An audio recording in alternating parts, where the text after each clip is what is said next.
দিগন্তের বুকে হেলে পড়েছে সূর্য, আর আমরা চলেছি এক মায়া ভরা পথের বাঁকে। যে পথে চলেছি সে পথ যতটা মায়ায় ঘেরা, ততটাই নির্মম আর রোমহর্ষক তার কাহিনী। এ পথের পরতে পরতে লুকিয়ে আছে শত কান্না আর অত্যাচারের ভয়ানক ইতিহাস। যত সামনে যাই ততই এর সৌন্দর্য দেখে মুগ্ধ হই। প্রকৃতির অবারিত সৌন্দর্য যেন হাত বাড়িয়ে ডাকে এ পথে আসা আগন্তুকদের। তবে আমরা আজ এ পথ ধরে চলছি রক্তক্ষয়ী আর অভিশপ্ত এক ইতিহাসের সাক্ষী হতে। ভাগ্য পরিবর্তনের জন্য কৃষক যে ফসল ফলায়, সে ফসল কি করে একটি জাতির উপর দুর্ভাগ্যের চাদর বিছিয়ে দেয়, সে গল্পই আজ শোনাব।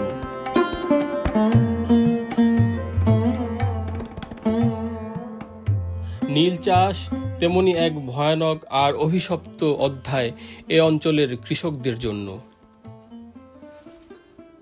আজ আমাদের গন্তব্য মেহেরপুরের গাংনী উপজেলার ভাটপাড়া নীলকুঠি।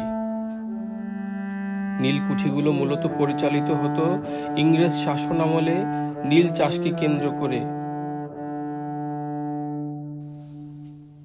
মেহেরপুর জেলা সদর থেকে 17 কিলোমিটার দূরত্বে ভাটপাড়া নীলকুঠি অবস্থিত। নীলকুঠির সামনে আমবাগান ও দক্ষিণ পশ্চিম পাশে নীলকুঠির কর্মকর্তাদের প্রার্থনার জন্য একটি চার্চের ভগ্নাংশ বিদ্যমান। 80 ফুট দৈর্ঘ্য ও 70 ফুট প্রস্থ বিশিষ্ট মূল ভবনটি এখনো দাঁড়িয়ে আছে কালের সাক্ষী হিসেবে। 1796 সালে এখানে নীল চাষ শুরু হয়। এ সময় বিখ্যাত বর্গী দস্যু নেতা রঘুনাথ ঘোষালীর সঙ্গে সম্মুখ যুদ্ধে গোয়ালা চৌধুরী নিহত হলে মেহেরপুর অঞ্চল রানী ভবানীর জমিদারিভুক্ত হয়। রানী ভবানী নিহত হলে কাশিমবাজার অঞ্চলটি ক্রয় করেন হরিনাথ কুমার নন্দী। পরে হাত বদল হয়ে গোটা অঞ্চলটি মথুরানাথ মুখার্জির জমিদারিভুক্ত হয়। একসময় মথুরানাথ মুখার্জির সঙ্গে কুখ্যাত নীলকর জেমস হিলের বিরোধ হয়। অথচ মথুরানাথের ছেলে চন্দ্রমোহনী বৃহৎ অঙ্কের টাকা নজরানা দিয়ে মেহেরপুরকে জেমস হিলের হাতে তুলে দেয়।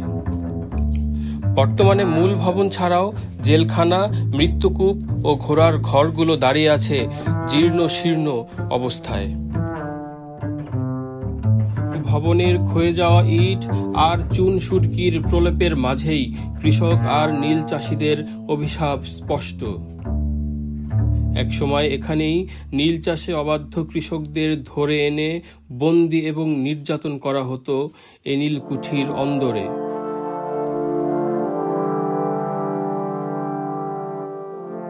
রহস্য আর অভিশাপে ঘেরা নীলকুঠির দিকে তাকালে এখনো মনে হয় নির্যাতিত কৃষকের উপর চালানো সেই পৈশাচিক বর্বরতার কথা। ভাটপাড়া নীলকুঠির সাহেবরা ছিলেন দোর্দণ্ড প্রতাপশালী। ভাটপাড়া নীল কনসার্নে প্রায় 100 নীল চাষ হয়েছে। ইতিহাস ঘেঁটে জানা যায়, কোম্পানি আইনের আওতায় মেহেরপুর সহ অবিভক্ত নদিয়া জেলা ইস্ট ইন্ডিয়া কোম্পানির শাসনভুক্ত হয়। কোম্পানি তার প্রশাসনিক ও ব্যবসায়িক প্রয়োজনে 19 শতকের প্রথম দিকে মেহেরপুরের সাহারবাটি মৌজার কাজলা তীরের ভাটপাড়া নীলকুঠি নির্মিত হয়।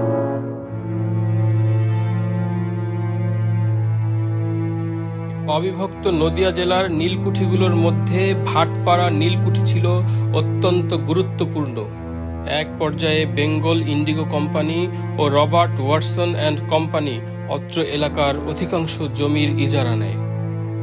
এরপর মালিকানা চলে যায় ব্রিটিশ রাজের নিয়ন্ত্রণাধীন মেদিনীপুর জমিদারির কোম্পানির অধীনে।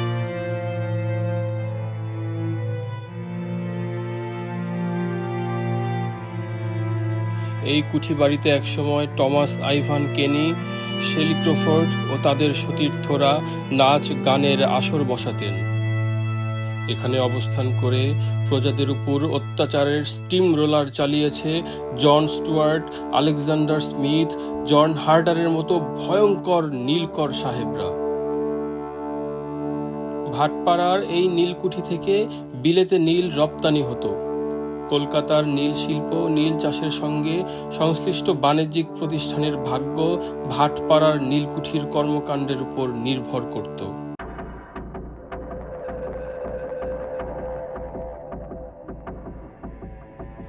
দোতলার ক্ষয়ে যাওয়া সিঁড়ি বেয়ে উঠতে গিয়ে রক্ত হিম করা এক অনুভূতি যেন বয়ে গেল গোটা শরীর জুড়ে। কানে যেন ভেসে আসছিল শত শত মানুষের চিৎকার আর খাজনা কর রেহাতের আকুতি।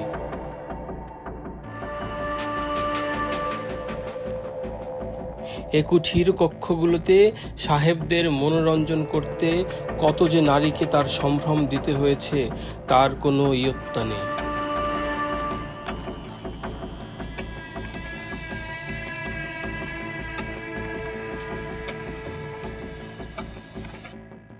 বন্ধ দরজার ওপারে যেন লুকিয়ে আছে অভিশপ্ত এক লোকগাথা। খানিকক্ষণের জন্য হারিয়ে গেলাম নীলকুঠির অন্দরে। কালের খেয়ালে কুঠিবাড়ি তার স্বকীয়তা হারালেও ইতিহাস বুকে আগলে যেন দাঁড়িয়ে আছে শত বছর ধরে।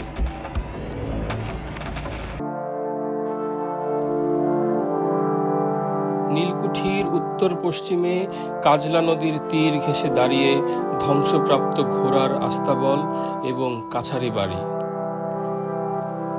জৌলস হারিয়ে এ সকল স্থাপনা আজ অনেকটাই ফিকে হয়ে গেছে, তবে এখনো এর ধ্বংসাবশেষ জানান দেয় ইংরেজ শাসনের ভয়ঙ্কর কালো অধ্যায়।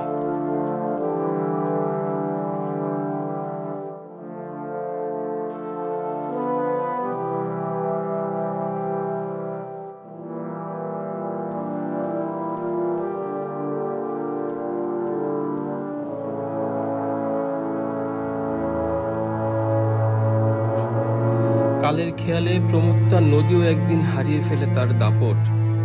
জোয়ার ভাটায় আর আন্দোলিত হয় না নদী তট। ঠিক তেমনি সকল জৌলস হারিয়ে নীলকুঠিও আজ শুধুই নির্মম ইতিহাসের সাক্ষী বয়ে বেড়াচ্ছে।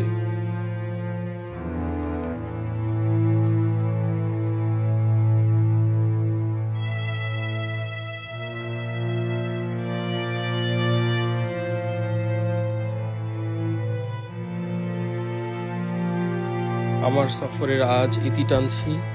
নতুন কোনো পথে নতুন সফরে ফিরে আসব আপনাদের সাথে।